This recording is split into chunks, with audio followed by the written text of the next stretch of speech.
Headlines के बाद बात उन 4 आज दिन की बड़ी खबरों की जो आपको इस बुलेटिन में हम बताएंगे। विधानसभा सत्र से जुड़ी पहली बड़ी खबर, जहां पर विधानसभा का आज हंगामेदार आगाज हुआ है, उधर विधानसभा में महामहिम भी मौजूद रही।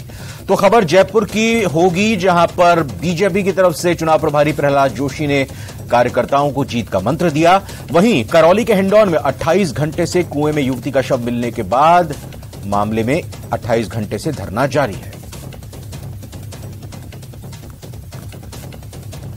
जयपुर की बड़ी खबर से शुरुआत करते हैं, जहां पर सरकार का कर्मचारियों को तोहफा दिया गया है।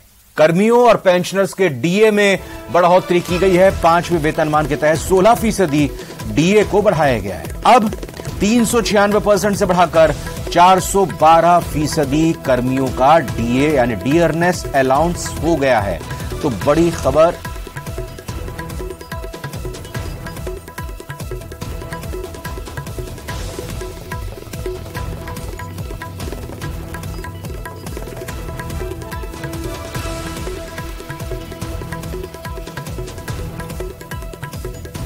बहरहाल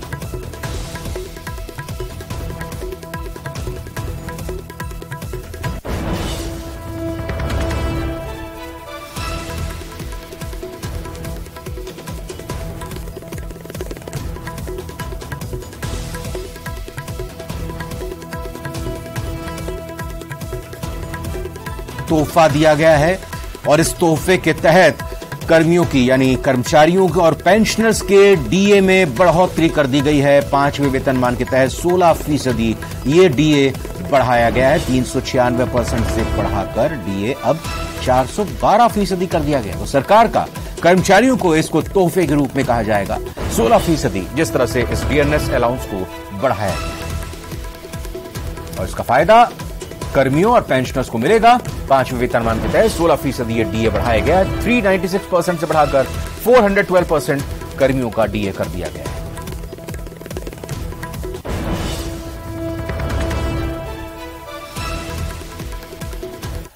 और करौली से खबर आ रही है, जहां पर युवती की मौत के मामले में हिंडौन हॉस्पिटल में धरना प्रदर्शन लगातार जारी है। किरोड़ी लाल मीणा के नेतृत्व में प्रदर्शन किया जा रहा है। बीजेपी प्रदेश प्रभारी अरुण सिंह कल हिंडौन पहुंचेंगे। सुबह 11 बजे धरना प्रदर्शन में शामिल होंगे। करीब 25 घंटे से यह धरना प्रदर्शन चल रहा है। तो बड़ी खबर करौली की अपडेट के साथ आपको बता रहे हैं, जिस तरह से युवती की मौत का यह मामला गरमाया हुआ है। हिंडौन हॉस्पिटल में धरना प्रदर्शन लगातार चल रहा है। सांसद बीजेपी राज्यसभा सांसद किरोड़ी लाल मीणा के नेतृत्व में प्रदर्शन जारी है। बीजेपी प्रदेश प्रभारी अरुण सिंह कल हिंडौन पहुंचेंगे। बड़ी खबर आपको बता रहे हैं, सुबह 11 बजे धरना प्रदर्शन में वो शामिल होंगे। करीब 25 घंटे से ज्यादा हो चुका है इस धरने को चले हुए। कल ही ये धरना शुरू किया गया था और कल से लगातार यानी एक दिन हो गया, एक दिन से ज्यादा, 24 घंटे से भी ज्यादा, 25 घंटे से भी ज्यादा ये धरना प्रदर्शन चल रहा है। और अब कल बीजेपी की तरफ से इस धरने में शामिल होंगे प्रदेश प्रभारी अरुण सिंह और वैसे भी राज्यसभा सांसद किरोड़ी लाल मीणा तो लगातार धरने पर बैठे ही हैं।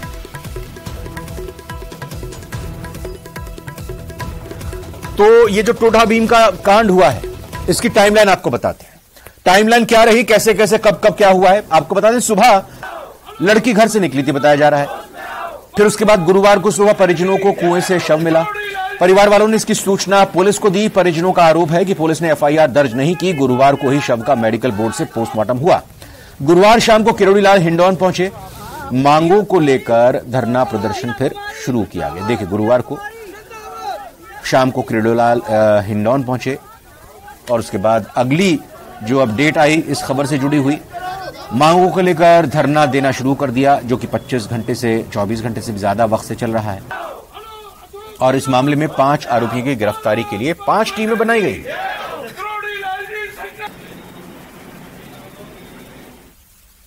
और वहीं नादौती हत्याकांड को लेकर सियासत भी तेज हो गई। दलित बच्ची की मौत के मामले में सांसद दिया कुमारी, सांसद रंजीता कोली और राज्य महिला आयोग की पूर्व अध्यक्ष सुमन शर्मा पुलिस मुख्यालय पहुंची और डीजीपी उमेश मिश्रा से मुलाकात कर एक ज्ञापन सौंपा। साथ ही मामले में दोषियों पर सख्त कार्रवाई की मांग की। इसके अलावा परिजनों की शिकायत के बावजूद केस दर्ज नहीं करने वाले दोषी पुलिसकर्मियों को सस्पेंड करने की मांग की।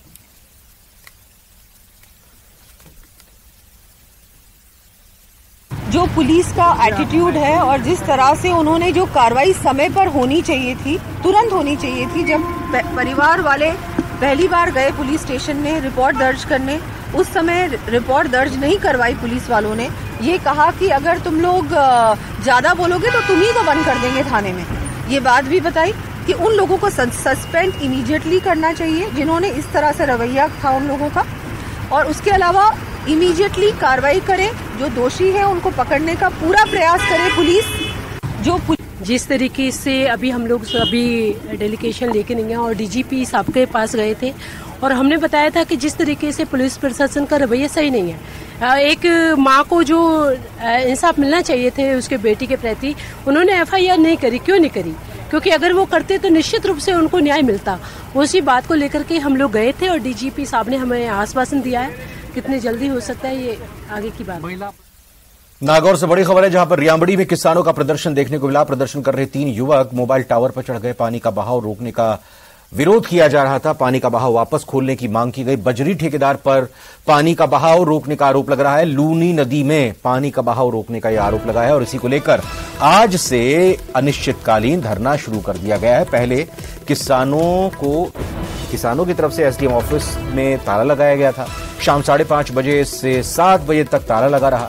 अब अंधेरा होते ही 3 युवक मोबाइल टावर पर चढ़ गए हैं। प्रशासन और पुलिस अधिकारी समझाइश कर रहे हैं कि नीचे उतर आओ। तो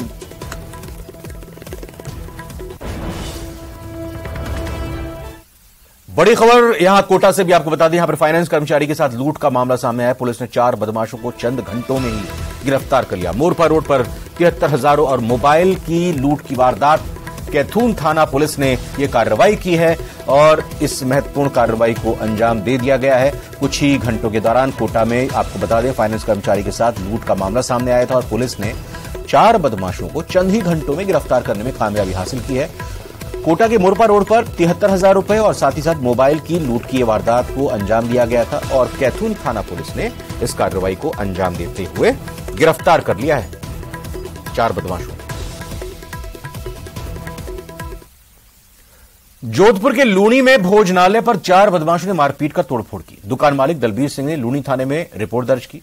चारों युवक दुकान पर शराब पी रहे थे। दुकान मालिक के मना करने पर गाली गलौज करने लगे।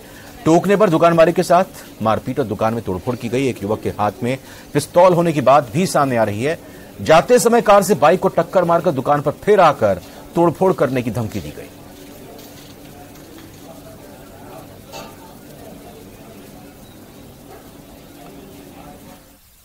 राजस्थान बीजेपी के चुनाव प्रभारी प्रहलाद जोशी ने आज विधानसभा प्रभारी संयोजक, जिलाध्यक्ष, जिला प्रभारी और प्रदेश स्तरीय कार्यकर्ताओं की बैठक के बाद प्रदेश पदाधिकारियों की बैठक ली।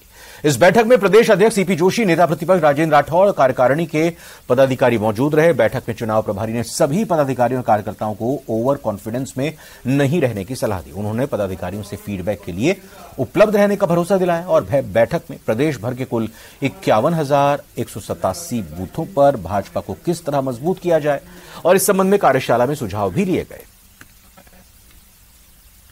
देखिए, एक तो मेजॉरिटी ऑफ द जो अभी चावल दे रहे हैं और मोदी जी के सरकार आने के बाद भी हमने जो पैसा राज्य सरकार को दिया है और बिजली में जो कुछ भी टोटल पावर सेक्टर में जो हम बदलाव लाए हैं, इसलिए जो पहले तो वादा कर रहे कुछ नहीं कर रहे हैं और इधर उधर जो वादा करने का भी धैर्य इसीलिए आया है कि हम पावर क्षेत्र में एक बदलाव लाया है, पैसा ज्यादा दे रहा है और जीएसटी वगैरह के कारण रेवेन्यू ऑफ द स्टेट बढ़ रहा है।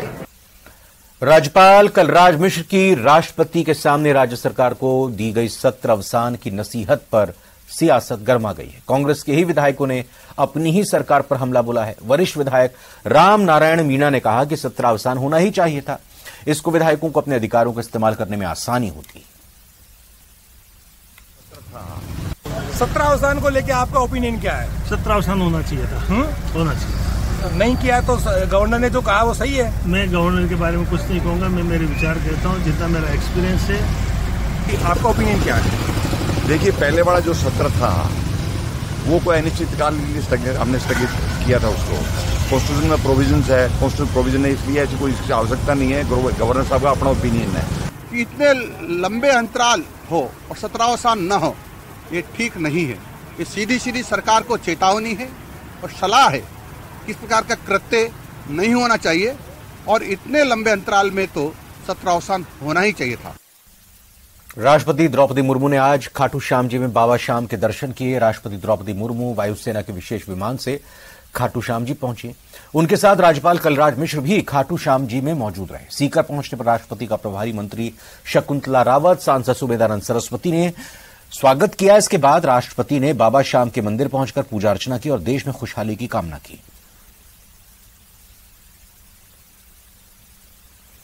जोधपुर के ओसिया से विधायक दिव्या मदेरणा का बिजली चोरी के लिए उकसाने का बयान सोशल मीडिया पर जिस तरह से वायरल हुआ और उसके बाद विपक्ष हावी है। ओसिया से पूर्व विधायक और संसदीय सचिव भैराराम सियोल ने दिव्या मदेरणा पर निशाना साधा और कहा कि उन्हें अपने इस बयान पर शर्म आनी चाहिए। दिव्या मदेरणा ने किसान को चोर साबित करने की कोशिश कर उन्हें बदनाम किया है। वर्तमान सरकार के ओसिया के वर्तमान विधायक के द्वारा गैर जिम्मेदाराना बयान देना एक शर्मनाक बयान है।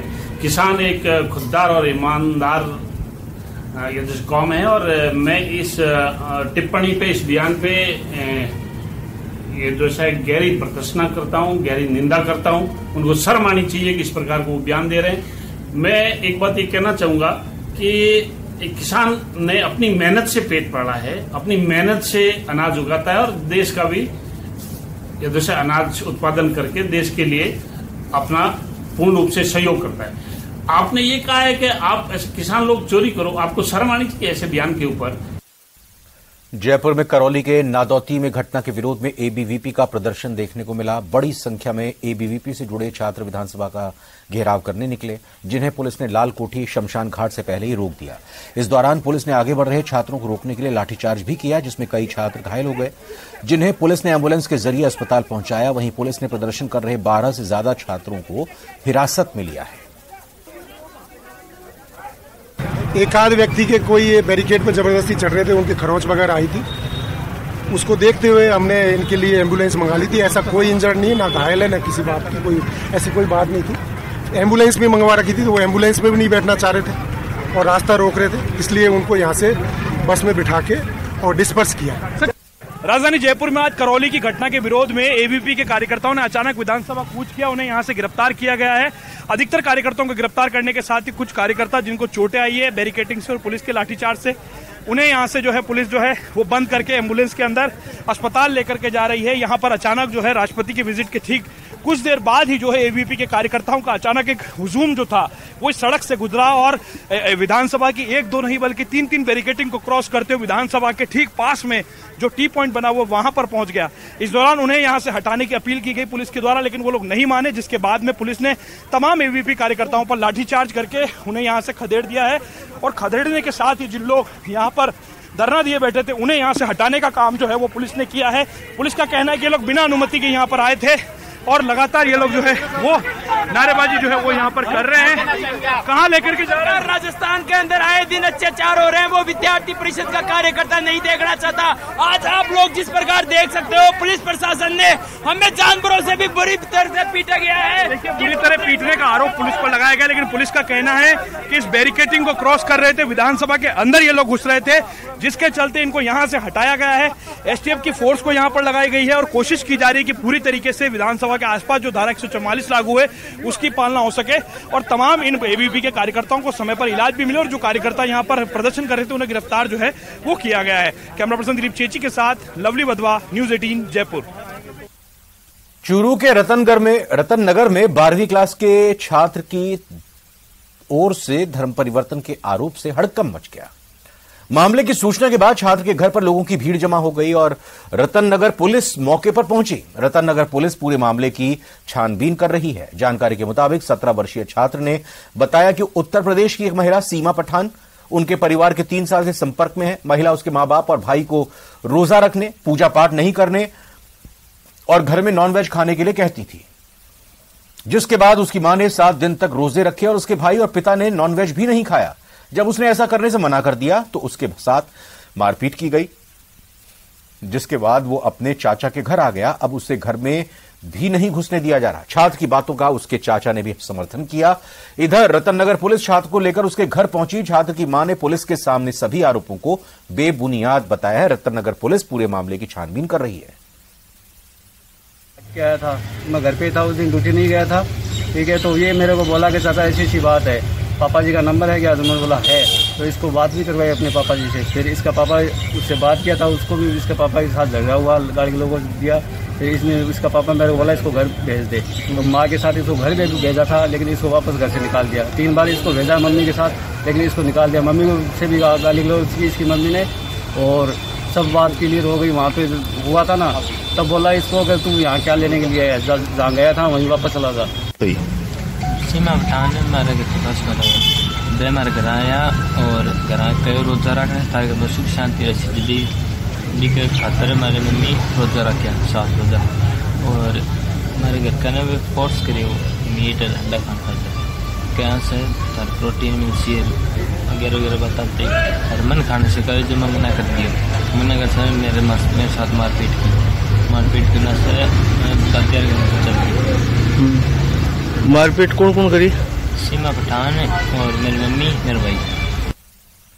और अभी एक छोटे से ब्रेक का वक्त हुआ है, लौटकर आते हैं और खबरों के साथ। बाद पूर्व सीएम वसुंधरा राजे और पूर्व उप मुख्यमंत्री सचिन पायलट के बीच चर्चा हुई। काफी देर तक दोनों नेता चर्चा करते रहे। हालांकि ये मुलाकात सबके सामने हुई।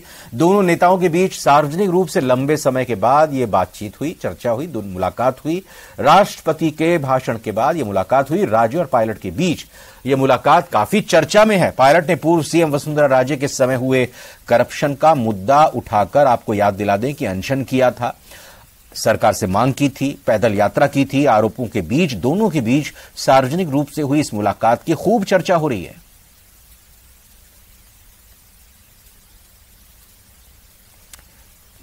तो ये तस्वीरें आपके सामने हैं। विधानसभा सत्र का आज ये कहें कि पहला दिन जब फिर से आज शुरुआत हुई, तो उस दौरान राष्ट्रपति का जब भाषण हुआ उसके बाद ये एक तस्वीर सामने आई और इसको लेकर बहुत चर्चा हो रही है। तस्वीर में क्या दिखाई दे रहा है आप देख सकते हैं कि पूर्व मुख्यमंत्री वसुंधरा राजे सिंधिया हैं और साथ ही साथ पूर्व उप मुख्यमंत्री सचिन पायलट हैं। उनके साथ कुछ और भी नेता हैं, लेकिन ये चर्चा और बातचीत मुख्य तौर पर आमने सामने सार्वजनिक तौर पर सिर्फ वसुंधरा राजे और सचिन पायलट के बीच हो रही है। बाकी लोग देख रहे हैं, सुन रहे हैं। और आपको यह भी बता दें कि सचिन पायलट लगातार बीजेपी के समय हुए, यानी पिछली जब बीजेपी की सरकार थी, कथित भ्रष्टाचार के आरोपों की जांच के लिए न सिर्फ उन्होंने अनशन किया, पदयात्रा की और अपनी सरकार से मांग भी रखी थी कि कार्रवाई होनी चाहिए। इधर जोधपुर के लूणी कस्बे में हाईवे पर बने ढाबे पर हंगामे का मामला सामने आया है। ढाबे पर 4 बदमाशों ने मारपीट का तोड़फोड़ कर दी। ढाबे के मालिक के मुताबिक चारों युवक दुकान पर शराब पीने की कोशिश कर रहे थे। जब उन्हें मना किया गया तो वो गाली गलौज करने लगे और मारपीट कर तोड़फोड़ की।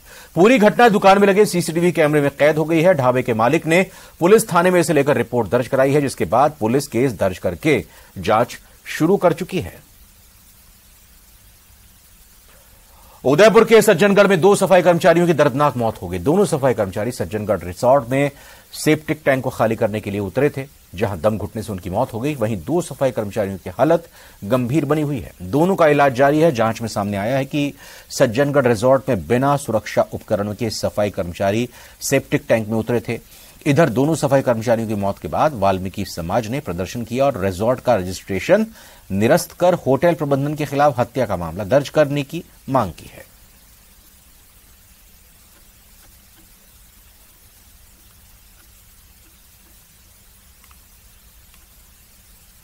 प्रदेश भर के बुलेटिन में फिलहाल इतना ही। बने रहिए न्यूज़ 18 राजस्थान।